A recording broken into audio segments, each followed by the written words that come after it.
Days and weeks ahead, I, together with you, will do everything in my power to unite our Democratic Party, to unite our nation, and to win this election.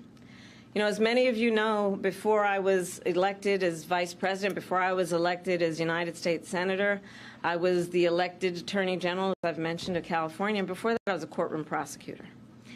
In those roles, I took on perpetrators of all kinds.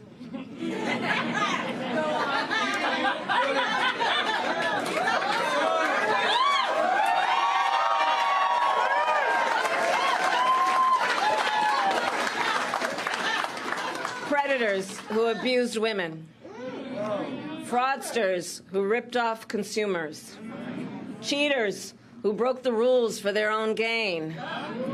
So hear me when I say, I know Donald Trump's type.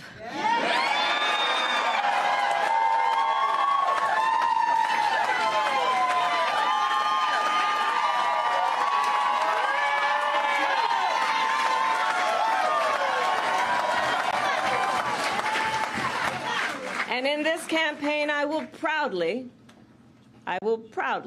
put my record against his.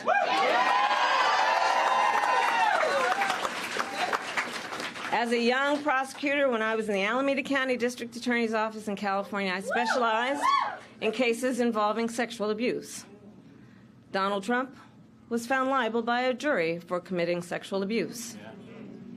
As Attorney General of California, I took on one of our country's largest for-profit colleges and put it out of business. Donald Trump ran a for-profit college, Trump University, that was forced to pay $25 million to the students it scammed. As district attorney, to go after polluters, I created one of the first environmental justice units in our nation.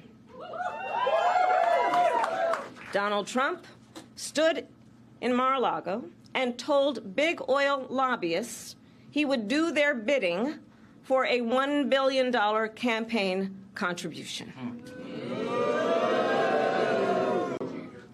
During the foreclosure crisis, I took on the big Wall Street banks and won $20 billion for California families, holding those banks accountable for fraud. Donald Trump was just found guilty of 34 counts of fraud. Guilty. But make no mistake, all of that being said, this campaign is not just about us versus Donald Trump. There is more to this campaign than that. Our campaign has always been about two different versions of what we see as the future of our country, two different visions for the future of our country. One focused on the future, the other focused on the past. Donald Trump wants to take our country backward to a time before many of our fellow Americans had full freedoms and rights. But we believe in a brighter future that makes room for all Americans. We believe in a future where every person has the opportunity not just to get by, but to get ahead. That's right. We believe in a future where no child has to grow up in poverty, where every person can buy a home, start a family, and build wealth, and where every person has access to paid family leave and affordable child care. That's the future we see. Together we fight to build a nation where every person has affordable health care, where every worker is paid fairly, and where every senior can retire with dignity. All of this is to say, building up the middle class will be a defining goal of my presidency.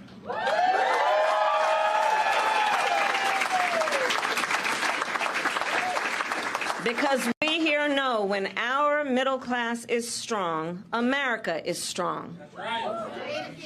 And we know that's not the future Donald Trump is fighting for. He and his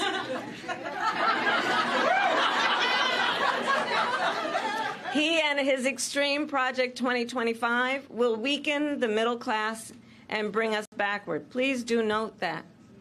Back to the failed, trickle-down policies that gave huge tax breaks to billionaires and big corporations and made working families pay the cost. Back to policies that put Social Security and Medicare on the chopping block.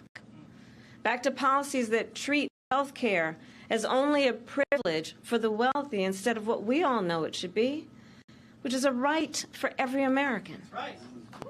America has tried these economic policies before. They do not lead to prosperity. They lead to inequity and economic injustice. And we are not going back. We are not going back.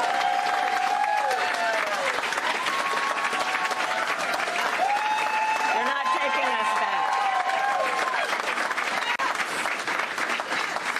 Our fight for the future is also a fight for freedom. Yeah. Generations of Americans before us have led the fight for freedom, from our founders to our framers, to the abolitionists and the suffragettes, to the freedom riders and farm workers. And now I say, team, the baton is in our hands. We who believe in the sacred freedom to vote.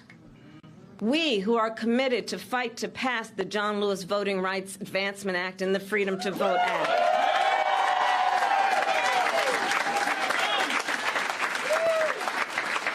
We who believe in the freedom to live safe from gun violence. And that's why we will work to pass universal background checks, red flag laws, and an assault weapons ban.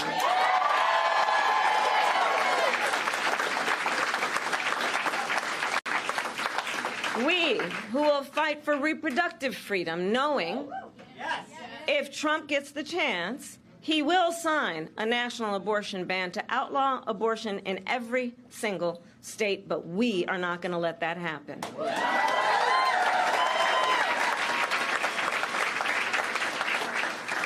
It is this team here that is going to help in this November to elect a majority of members of the United States Congress who agree the government should not be telling a woman what to do with her body.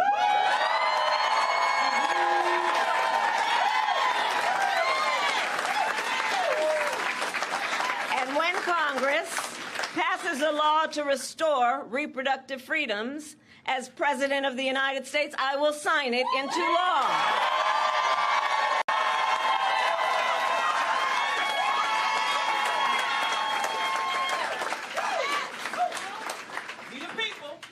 Indeed, we the people. So ultimately, to all the friends here, I say, in this election, we know we each face a question: what kind of country do we want to live in? A country of freedom, compassion, and rule of law? Yes! Or a country of chaos, fear, and hate? No. You all are here because you as leaders know we each, including our neighbors and our friends and our family, we each, as Americans, have the power to answer that question. That's the beauty of it, the power of the people. We each have the ability to answer that question. So in the next 106 days, we have work to do. We have doors to knock on, we have people to talk to, we have phone calls to make, and we have an election to win. So are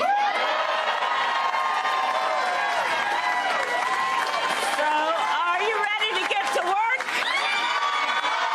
Do we believe in freedom?